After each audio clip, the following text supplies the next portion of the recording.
Hello, good morning students. आज हम नया चैप्टर स्टार्ट करेंगे, इवोल्यूशन। ठीक है, इवोल्यूशन मतलब कैसे हम इवोल्व हुए, कैसे हमारी अर्थ बनी, कैसे लाइफ ओरिजिनेट हुई अर्थ पे, समझो क्या उस टाइम पे कंडीशंस थी, है ना, और कैसे लाइफ बनी। ठीक है, अलग अलग साइंटिस्ट ने अलग अलग थ्योरी दी है इसके बारे में, हम उन सभी थ्योरीज के बारे में पढ़ेंगे। और ये चैप्टर यूँ लगा लो एक स्टोरी बेस्ड है। ठीक है, आप स्टोरी सुन रहे हो उतने ही ध्यान से सुननी है जितने आप एक स्टोरी सुनते हो, बस और कुछ नहीं करना है। ठीक है, देखो जब हम स्टार्स की ओर देखते हैं, तो हम कहाँ देख रहे होते हैं? पास्ट में देख रहे होते हैं। ठीक है, मतलब जो स्टार हम आज देख रहे हैं वो आज प्रेजेंट नहीं है, कभी बहुत पहले प्रेजेंट थे। तो जब भी हम स्टार्स की ओर देख रहे होते हैं तो हम पास्ट की ओर देख रहे होते हैं। बिग बैंग थ्योरी आपने सुनी होगी। Big bang theory, universe. ठीक है, क्या हुआ? यूनिवर्स में बहुत बड़ा एक्सप्लोजन हुआ। एक्सप्लोजन मतलब विस्फोट हुआ। ठीक है, उस एक्सप्लोजन से क्या बनी? हाइड्रोजन और हीलियम गैसेस बनी और धीरे धीरे कूल होने लगा। ठीक है, एक्सप्लोजन धीरे धीरे कूल होने लगा, हाइड्रोजन और हीलियम गैसेस बन गई। जब इनकी कूलिंग हुई तो कूलिंग होने पर कोई भी चीज़ कंडेंस भी होगी, और कंडेंस होने पर क्या बनी बेटा? गैलेक्सी बनी। ठीक है, क्या बनी? गैलेक्सी। और हमारी गैलेक्सी कौन सी है जिसमें हम रहते हैं? हमारी गैलेक्सी का क्या नाम है? मिल्की वे गैलेक्सी, है ना, आकाशगंगा। ठीक है, गैलेक्सी बन गई और उसी गैलेक्सी में हमारी क्या है बेटा? अर्थ, जो कि ओरिजिनेट हुई। यूनिवर्स 20 बिलियन ईयर्स एगो बना होगा, अर्थ 4.5 बिलियन ईयर एगो बनी। ठीक है, कब बनी अर्थ? 4.5 बिलियन ईयर्स एगो। और लाइफ ओरिजिनेट हुई जब अर्थ बन गई थी उसके 500 मिलियन ईयर्स बाद। ठीक है, यानी कि 4 billion year ago life originate हुई। किस पे? अर्थ पे। बात समझ आई? उस टाइम पे क्या कंडीशन थी? सीधी सी बात है, अगर एक्सप्लोजन हुआ है धीरे धीरे कूल, तो सब कुछ मतलब टेम्परेचर बहुत हाई रहा होगा। ठीक है, conditions on earth at the time of origin of life. जब लाइफ ओरिजिनेट हुई तो अर्थ पे क्या टेम्परेचर था? बहुत ही हाई टेम्परेचर था, 800 डिग्री सेल्सियस। ठीक है, कौन कौन सी गैसेस थी? Methane, ammonia, hydrogen, helium and water vapours, not water vapours. और कोई ऑक्सीजन प्रेजेंट नहीं थी उस टाइम पे। उस टाइम पे एटमॉस्फेयर कैसा था? Reducing atmosphere. कैसा एटमॉस्फेयर था? रिड्यूसिंग, मतलब कोई ऑक्सीडाइजिंग रिएक्शन नहीं हो सकती थी, because no molecular oxygen present at that time. Reducing atmosphere था, ये ध्यान रखना। No molecular oxygen present that time. Iron और निकल अर्थ के कोर में प्रेजेंट थे। यूवी रेज, है ना, एनर्जी के लिए यूवी रेज थी। और थंडरिंग यानी कि लाइटनिंग जो होती रहती है ना, बिजली चमकना, वो होती थी। और यूवी रेज थी। फेवर्ड फोटोकेमिकल रिएक्शंस हो सकती थी किसके द्वारा? यूवी रेज के द्वारा। समझ आ रही है बात? इसके बाद है बेटा कि बहुत से साइंटिस्ट आए, उन्होंने ओरिजिन ऑफ लाइफ पे थ्योरीज दी। देखते हैं कौन कौन सी थ्योरीज हैं। ठीक है, अच्छा, सबसे पहले यहाँ पे क्या थे? Methane, ammonia, hydrogen, helium. ठीक है, और वाटर वेपर्स थे। और जब वाटर वेपर्स यूवी रेज के साथ रिएक्ट करते हैं तो क्या बनती है? मॉलिक्यूलर ऑक्सीजन तब बनती है बेटा। और जब मॉलिक्यूलर ऑक्सीजन और हाइड्रोजन रिएक्ट करते हैं मीथेन और अमोनिया के साथ, तब क्या बनेगा? वाटर बनेगा। ठीक है, और वाटर बारिश के रूप में अर्थ पे गिरेगा। और अर्थ उस टाइम पे देखो इतनी गर्म थी, तो पानी उसमें गिर रहा है ना, तो पानी गिरते ही पहले तो उसमें नहीं होगा फिलअप। ठीक है, अर्थ पे क्या थे? गड्ढे भी थे बहुत सारे। क्या थे बेटा? गड्ढे थे, उनमें पानी फिल नहीं हो रहा था, क्योंकि आप गर्म तवे पे पानी डालोगे क्या होगा? भाप बन के उड़ जाएगा। ठीक है, तो बहुत दिनों तक तो ऐसे ही चलता रहा कि पानी गिरता रहा और टेम्परेचर को स्लो डाउन करने के लिए पानी बहुत ज़्यादा गिरा। लेकिन फिर जब कूल हो गई अर्थ थोड़ी सी, तो फिर क्या हुआ, उन गड्ढों में पानी भरने लगा जिनको हम ओशियंस बोलते हैं। वाटर बन गया, ऑक्सीजन, ओजोन भी बनेगी फिर अगर ऑक्सीजन है तो, और CO2। ठीक है, अब हम बात करेंगे थ्योरीज के बारे में कि कैसे लाइफ ओरिजिनेट हुई। स्पेशल क्रिएशन, जो कि धर्म से रिलेटेड है, रिलीजन से रिलेटेड है। बाइबल क्या कहती है बेटा कि सबसे पहले एक आदमी था एडम, है ना, और एक वुमेन थी एवन। इन दोनों ने लाइफ स्टार्ट की, ठीक है। और हमारा हिंदू धर्म क्या कहता है कि फर्स्ट मैन है मनु और फर्स्ट वुमन है श्रद्धा। समझ आ रही है बात? ये स्पेशल क्रिएशन की बात है, इनका कोई मतलब एविडेंस नहीं है, कोई साइंटिफिक प्रूफ नहीं है, तो ये मानी नहीं जाती, हालांकि होती है बुक्स में और सुनते भी हैं, ठीक है। इसके बाद एक थ्योरी आई एबायोजेनेसिस। वॉन हेलमोंट ने इसको प्रपोज किया था। उसने क्या कहा कि मतलब ऑर्गेनिक चीज़ें हैं ना, नॉन लिविंग ऑर्गेनिक चीज़ें हैं, उनसे लाइफ बनी, ठीक है। पहले से लाइफ एग्जिस्ट नहीं थी, कोई भी ऑर्गेनिक मॉलिक्यूल है उससे बन जाएंगे। जैसे इसने कहा कि एक वाइट हॉर्स है, उसकी टेल से एक हेयर लो और उसको पानी में डाल दो, ठीक। कुछ दिन बाद क्या देखो, गोर्डियस डेवलप हो जाएगा, गोर्डियस प्रोड्यूस हो जाएगा। गोर्डियस क्या है बेटा, एक वर्म होता है, ठीक है, वर्म होता है। तो इसने बताया, कहाँ का लॉजिक है भाई इसमें, लेकिन मानते थे पहले ये लोग। Fly larva develop from rotten meat, अगर तुम सड़ा हुआ मीट रख दोगे तो उसमें फ्लाई लार्वा बन जाएंगे और लार्वा से वो फ्लाई बन जाएगी। मड ऑफ नील रिवर है, उसके कीचड़ में फ्रॉग बने हैं।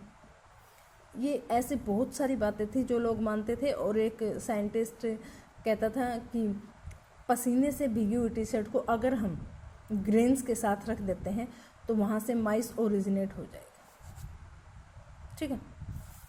लेकिन इनका भी कोई प्रूफ नहीं था, कोई एविडेंस नहीं था, तो ये भी नहीं माने गई, है ना, हम भी नहीं मानेंगे ये तो। बायोजेनेसिस, इसके बाद आई फ्रांसिस्को रेडी, ठीक है। उसने क्या कहा कि लाइफ ओरिजिनेट नहीं होती है अपने आप से, कोई किसी भी ऑर्गेनिक मॉलिक्यूल से ऐसे लाइफ नहीं बन सकती है। लाइफ पहले से प्रेजेंट होती है, पहले से कोई स्पोर होंगे, कोई प्री एग्जिस्टिंग सेल होगी जिससे लाइफ आगे बढ़ेगी, ठीक है। तो उसने क्या किया, एक्सपेरिमेंट करके दिखाया। 3 जार लिए, एक को अच्छे से, एक को खुला छोड़ दिया मीट को, एक मीट को मैंने शायद बताई हुई है आप लोगों को, ठीक है। मीट को खुला छोड़ दिया, एक को हल्का सा कवर कर दिया और एक को अच्छे टाइटली पैक कर दिया, ठीक है। उसने कहा देखो इसमें लाइफ ओरिजिनेट हुई क्योंकि स्पोर्स बाहर से एयर के द्वारा इसके अंदर आए और यहाँ लाइफ ओरिजिनेट हुई। यहाँ कोई नहीं आ पाया तो इस कपड़े पे ओरिजिनेट हुई, यहाँ पे बिल्कुल टाइट बंद है तो कोई लाइफ ओरिजिनेट नहीं हुई है। लेकिन साइंटिस्ट ने इस रेडी को कि तुमने इन पीसेस को, इन मीट के पीसेस को ज़्यादा उबाल लिया होगा, पता नहीं तुमने क्या किया है, हम नहीं मानते इस बात को, ठीक है। इसको नकार दिया। फिर लुइस पास्चर आए जिसने स्वान नेक एक्सपेरिमेंट किया था, ठीक है। उसने एक फ्लास्क लिया और इस नेक मतलब जो इसकी ये पाइप होती है इसको हीट करके और ऐसे घुमावदार बना दिया स्वान की नेक की तरह, ठीक है। और इसके अंदर वो मीट रख दिया, समझ आ रही है बात, और रखा रहा। उसने कहा साइंटिस्ट को कि कितने दिन में लाइफ बन जाएगी, उन्होंने कहा 21 डेज में, ठीक है। तो इसने रखा 21 डेज में। अच्छा, इसने इसको क्यों मोड़ा, ताकि एयर के साथ स्पोर्स अंदर ना जा सके यहाँ तक, ठीक है। कोई भी लार्वा या कोई भी स्पोर्स जो जिससे लाइफ ओरिजिनेट हो सकती है, कोई भी ऐसी छोटी सेल वो ना जा सके अंदर। उसने कहा कितने दिन रखूँ, 21 डेज। इसने कहा ठीक।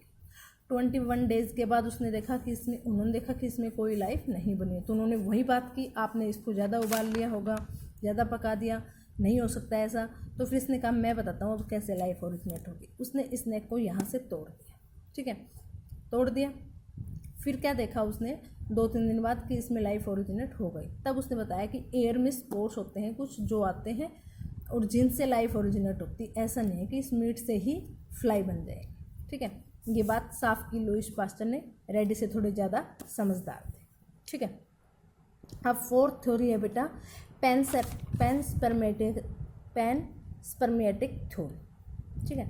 इसके अकॉर्डिंग क्या कहा जाता है कि किसी दूसरे प्लेनेट से आई है लाइफ, है ना, अर्थ पे नहीं बनी, किसी दूसरे प्लेनेट से ह्यूमन के स्पोर्स आए हैं और अर्थ में आके ओरिजिनेट हुए हैं, ठीक है, स्पोर्स बोला गया। इसीलिए इस थ्योरी को पैनस्पर्मिया थ्योरी या पैनस्पर्मेटिक थ्योरी बोलते हैं, ठीक है। इसके बाद है fifth theory, chemical evolution. Modern theory बोल सकते हैं, केमोजेनेटिक थ्योरी बोल सकते हैं, ठीक है, मॉडर्न थ्योरी और केमोजेनेटिक थ्योरी। इसके अकॉर्डिंग क्या है कि केमिकल से मिलकर इनऑर्गेनिक मॉलिक्यूल्स, इन इनऑर्गेनिक मॉलिक्यूल्स लाइफ ओरिजिनेट, ठीक है, इसलिए हम इसको क्या बोल सकते हैं, केमिकल इवोल्यूशन बोल सकते हैं। ये किसने दी, ओपेरन और हाल्डेन, ओपेरन एंड हेल्डन ने दी है केमिकल इवोल्यूशन। केमोजेनेटिक थ्योरी में 3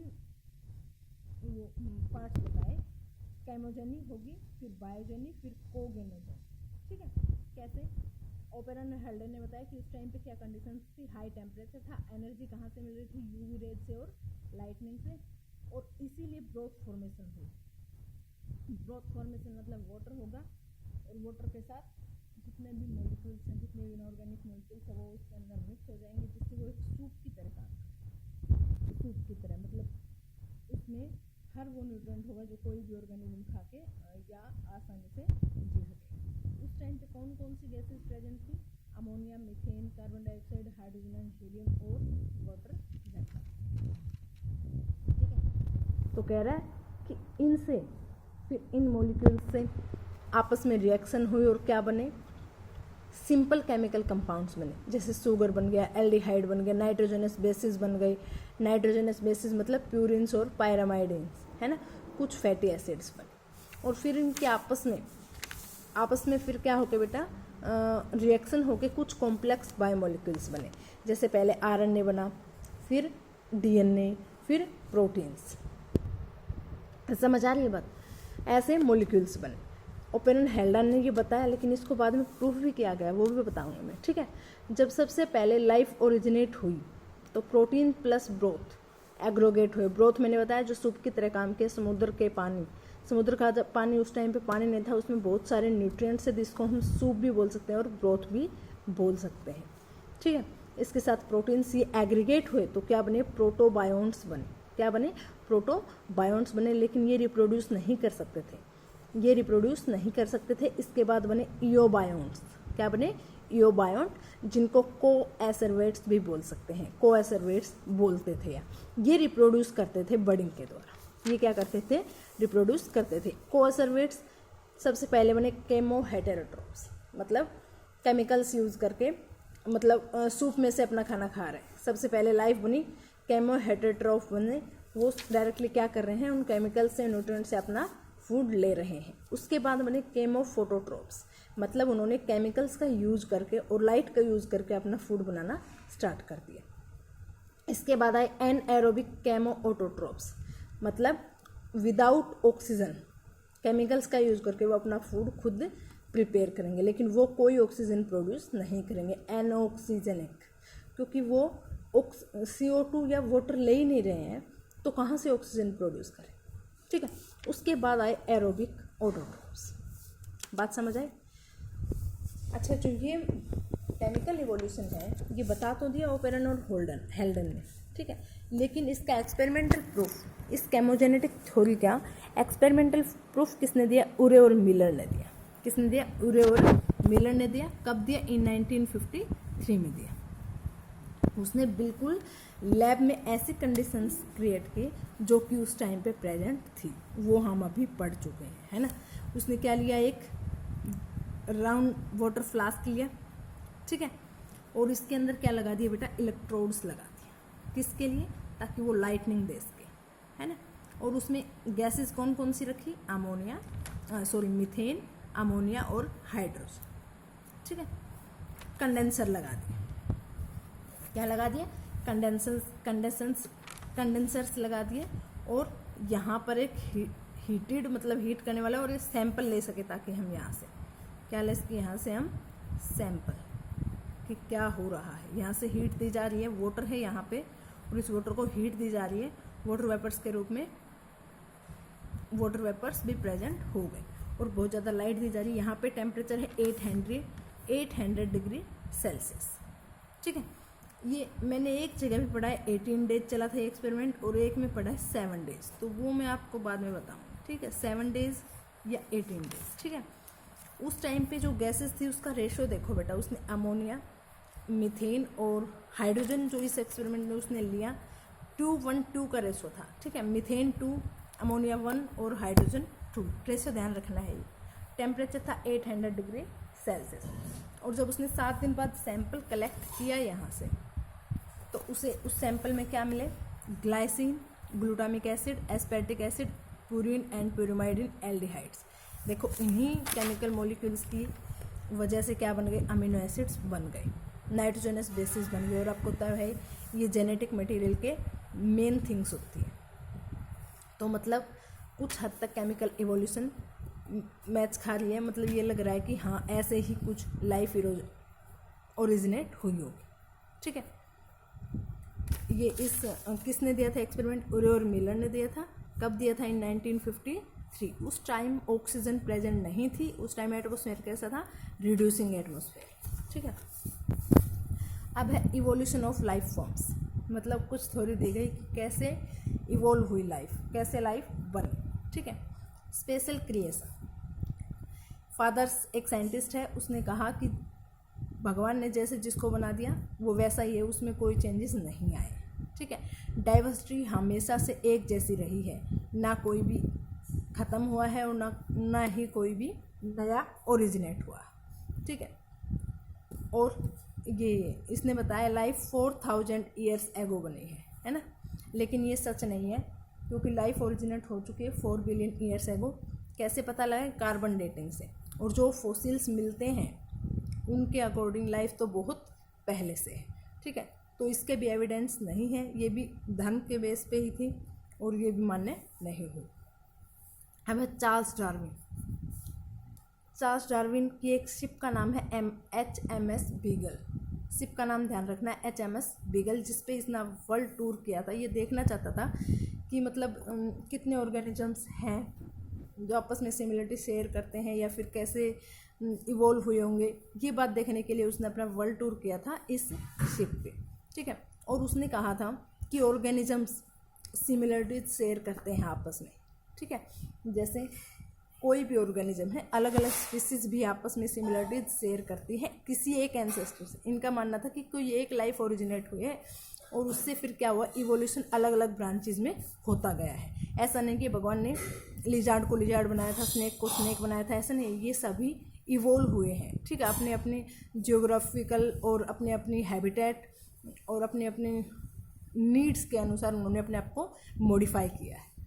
ठीक है, हाँ ये हो सकता है कि अपने एंसेस्टर से कुछ डिग्री मैच कर रहा है कोई स्पीसीज थोड़ी ज़्यादा मैच कर रही है, कोई स्पीसीज थोड़ी सी कम मैच कर रही है। इसने ये भी बताया एक्सटिंक्शन, मतलब एक्सटिंक्ट भी होती है, स्पीसीज एक्सटिंक्ट भी होती है। जैसे मॉरिशस का डोडो नाम का बर्ड मॉरिशस का रिसेंटली एक्सटिंक्ट हुआ, ध्यान रखना। और इसने कहा है कि नई स्पीसीज ओरिजिनेट हुई है और उसका ग्रेजुअल इवोल्यूशन चलता रहता है। ठीक है, जैसे ह्यूमन पहले जैसे हम आज हैं ऐसे नहीं थे।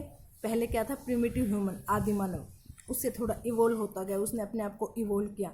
हमारी पहले कैरिंग कैपेसिटी इतनी हाई नहीं थी, क्रेनियल कैपेसिटी जो कि आज बहुत ज़्यादा है। और इसी ने बताया था फिटनेस, सर्वाइवल ऑफ फिटेस्ट किसने दी थी, चार्ल्स डार्विन ने। इसी ने बताया था कि जो फिट है वही सर्वाइव कर सकता है, और इसी को उसने क्या कहा था, नेचुरल सिलेक्शन कहा था। ठीक है, कोई भी दो स्पीसीज़ हैं उनमें से जो स्ट्रॉन्ग होगी, जो ताकतवर होगी, दूसरी को मार देगी फूड के लिए। ठीक है, तो कौन सी सर्वाइव करेगी, और अगर वो सर्वाइव करेगी तो रिप्रोड्यूस भी करेगी, और सीधी सी बात है उसकी क्या हो जाएगी, उसके नंबर्स ज़्यादा हो जाएंगे। ठीक है, और जो स्पीसीज़ नहीं स्ट्रॉन्ग है और वो उसके साथ compete नहीं कर पाई तो उसके क्या होंगे बेटा, नंबर्स कम हो जाएंगे और वो एक दिन एक्सटिंक्ट हो जाएगी। इसके बाद थे एल्फ्रेड वाला के, उसने काम किया था आर्किपेलागो पे, और इसने सेम डार्विन वाली बातें ही बताई थी। इसने एंसेस्ट्री के बारे में भी बताया था, और एक इसने बताया था geographical history related to biological funds. मतलब जोग्राफिकल मतलब वो प्लेस जहाँ पे कोई ओरिजिनेट हुआ है, ठीक है। जैसे ये अफ्रीका में ओरिजिनेट हुआ है ना, ये ऑस्ट्रेलिया में ओरिजिनेट हुआ है, और फिर टाइम के साथ उन्होंने माइग्रेट करना स्टार्ट कर दिया और हर जगह पे प्रोड्यूस कर गए। तो मतलब ज्योग्राफिकल हिस्ट्री भी बायोलॉजिकल वन से रिलेटेड बताई इसने, ठीक है। Thank you.